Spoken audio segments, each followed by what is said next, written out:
Good morning students. आइए next topic पढ़ते हैं, रिस्पायरेशन।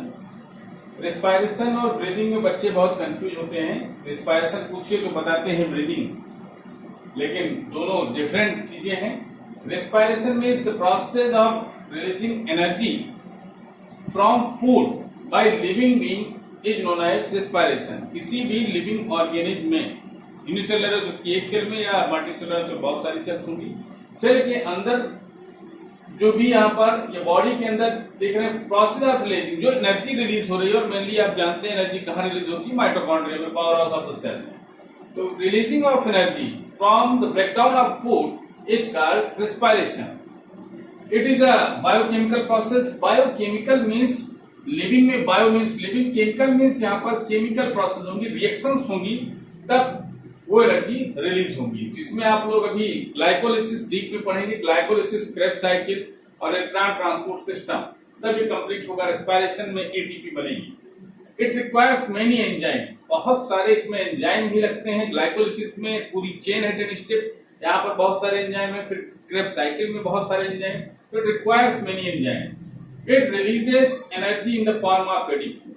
एडेनोसिन ट्राइफॉस्फेट की फॉर्म में यहाँ पर एनर्जी इसमें रिलीज होगी।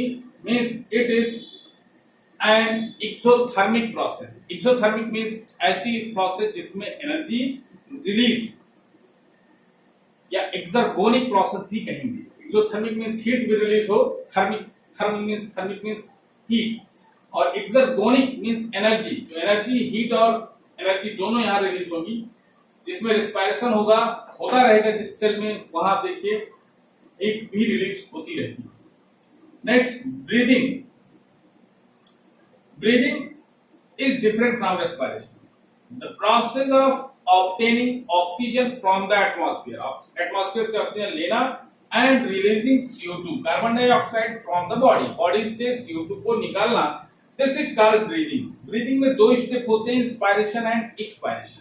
इंस्पायरेशन मीन्स ऑक्सीजन को अंदर खींच रहे हैं, और releasing of CO2 is called expiration. इसके और भी नाम, अदर नेम भी है। इंस्पायरेशन को आप इनहेलेशन भी कह सकते हैं, और एक्सपायरेशन को एक्सहेलेशन। इस तरह से डेफिनेशन होगी। ऑक्सीजन को intake of O2 and release of CO2, ऐसा भी बोल सकते हैं। It is a physical process. ये फिजिकल प्रोसेस है, यहाँ पर कोई भी एंजाइम की जरूरत नहीं होगी, ना ही यहाँ कोई रिएक्शन हो रही है। तो केमिकल प्रोसेस नहीं है, this is a pure physical process. It do not require any enzyme, इसीलिए कोई एंजाइम की यहाँ जरूरत नहीं होती।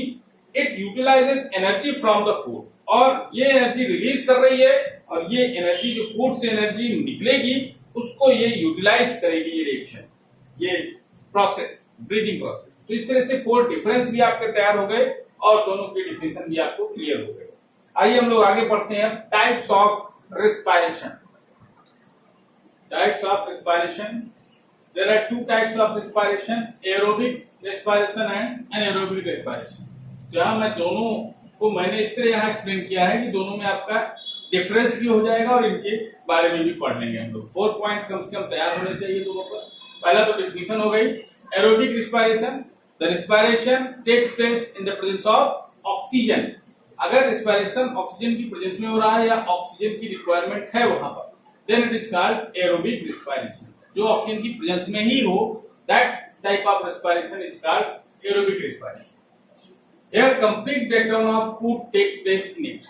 Means complete means पूरी तरह से ब्रेक हो जाएगा, पार्शियल ब्रेकडाउन नहीं होगा, और यहाँ फूड वर्क करेगा। मेनली हम लोग यहाँ ग्लूकोज मानकर चलेंगे। ग्लूकोज बेसिक यूनिट है, जो डाइजेशन होने के बाद जो पॉलीसेकेराइड्स थी वो मोनोसेकेराइड में ब्रेक हो जाएगी। ग्लूकोज में प्रोटीन है वो टूट जाएगी, ब्रेक हो जाएगी अमीनो एसिड्स में। अभी पिछले नाइट न्यूट्रिशन में आपने देखा कि पूरा का पूरा यहाँ कंप्लीट ब्रेकडाउन में प्रोटीन अमीनो एसिड में ब्रेक होगी, कार्बोहाइड्रेट ग्लूकोज में, मोनोसेकेराइड में, ग्लूकोज फ्रक्टोज में, और फैट ब्रेक होगा फैटी एसिड और ग्लिसरॉल। तो इस तरह से यहाँ पर कंप्लीट ब्रेकडाउन होगा। अब ग्लूकोज का यहाँ पर कंप्लीट ब्रेकडाउन होगा, और उससे एनर्जी रिलीज होगी। The end product are CO2 and water. इसका जो एंड प्रोडक्ट है लास्ट में आपको जो मिलेगा वो CO2 गैस और वाटर दोनों इवेपोरेट कर जाएंगे, मींस दोनों रिलीज कर जाएंगे ऊपर।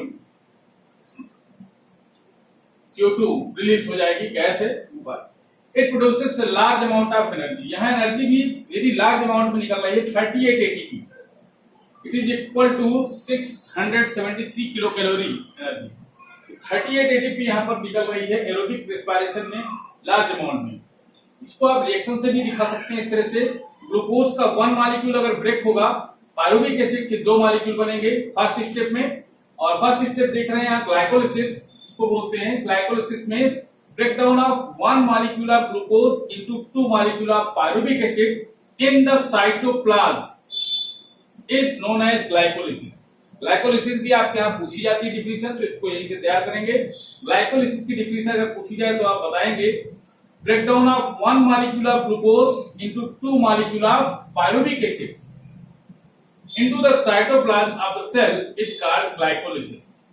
ग्लाइकोलिसिस याद कर लीजिएगा यहीं से इसकी डिफिनीशन को लिखेंगे।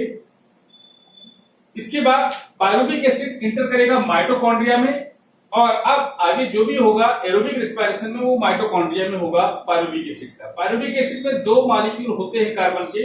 इसका अगर हम लोग देखना चाहें केमिकल फार्मूला, तो पायरुविक एसिड का केमिकल फार्मूला, अच्छा इसके 2 मॉलिक्यूल बनेंगे, इसमें कार्बन 3 होते हैं C3H4O3। इसके यहाँ पर 1 मॉलिक्यूल ग्लूकोज से 2 मॉलिक्यूल पायरुविक एसिड बनेगा। लेकिन 1 मॉलिक्यूल पायरुविक एसिड में अगर कार्बन के नंबर देखें तो 3 कार्बन होते हैं, C3H4O3 इसका फार्मूला है। और इसको एक्सपैंड करेंगे अगर तो CH3COOH फंक्शनल फार्मूला के साथ देखें तो कार्बोक्सिलिक एसिड है ये 3 कार्बन के साथ, और इसके 2 मॉलिक्यूल बनेंगे 1 मॉलिक्यूल ग्लूकोज से। पायरुविक एसिड ऑक्सीजन की प्रेजेंस में, अगर ऑक्सीजन है एरोबिक रेस्पिरेशन हो रहा है, ऑक्सीजन की प्रेजेंस में माइटोकॉन्ड्रिया में इसका ब्रेकडाउन होगा, कंप्लीट ब्रेकडाउन, और 6CO2 6H2O रिलीज होगा और 38 एटीपी के लगभग एनर्जी रिलीज होगी। और ये पूरी प्रोसेस कहां होगी? माइटोकॉन्ड्रिया के अंदर। और this is called Krebs cycle. इसको क्या बोलेंगे? Krebs cycle. तो क्रेब्स साइकिल आपसे पूछा जाए कहां होती है तो आप बताएंगे माइटोकॉन्ड्रिया में। और एरोबिक रेस्पिरेशन का जो एंड प्रोडक्ट है देख रहे हैं CO2 H2O और एनर्जी, इतना आपको यहाँ पर तैयार करना था एरोबिक रेस्पिरेशन में। ऐसे हम लोग एनारोबिक रेस्पिरेशन कंपैरेटिव तरीके से भी कंपेयर करके पढ़ेंगे तो डिफरेंस भी तैयार हो जाएगा। डिफरेंस भी बहुत पूछा जाता है और डिफिनीशन भी, इसके फीचर्स भी। Respiration takes place in the absence of oxygen. अगर एब्सेंस ऑफ ऑक्सीजन में रेस्पिरेशन हो रहा है then it is called anaerobic respiration. Incomplete breakdown होगा यहाँ पर, जबकि एरोबिक में कंप्लीट ब्रेकडाउन हो रहा था। Incomplete breakdown of food takes place. The end product may be ethyl alcohol. इसका एंड प्रोडक्ट एथिल अल्कोहल हो सकता है जब एब्सेंस होगी oxygen and CO2। Ethyl alcohol and CO2 आप देख रहे हैं रिएक्शन में भी एब्सेंस ऑफ O2 में बनेगा। और लैक्टिक एसिड, लैक्टिक एसिड भी हो सकता है जब लैक ऑफ ऑक्सीजन कम होगी तब लैक्टिक एसिड बनेगा, जो कि हमारी मसल सेल में दिखता है। तो इस तरह से इसके 2 प्रोडक्ट यहाँ पर में भी एथिल अल्कोहल और एंड CO2 और लैक्टिक एसिड। लैक्टिक एसिड भी हो सकता है इसका प्रोडक्ट और एथिल अल्कोहल। कैसा फर्मेंटेशन, इसको फर्मेंटेशन भी कह सकते हैं हम। और फर्मेंटेशन किस तरह का हो रहा है? अगर ईस्ट में हो रहा है तो एथिल अल्कोहल फर्मेंटेशन कहेंगे, और अगर मसल में हो रहा है तो लैक्टिक एसिड फर्मेंटेशन बोलेंगे। It produces very less energy, बहुत कम एनर्जी यहाँ रिलीज होगी 2 ATP के लगभग। इस तरह से ग्लूकोज ग्लाइकोलिसिस सेम पाथवे है, एरोबिक हो या एनारोबिक, दोनों में ग्लाइकोलिसिस तो होगी। इन साइटोप्लाज्म में ग्लाइकोलिसिस होगी। Glucose 1 molecule of glucose break होगा पायरुविक एसिड के 2 मॉलिक्यूल में।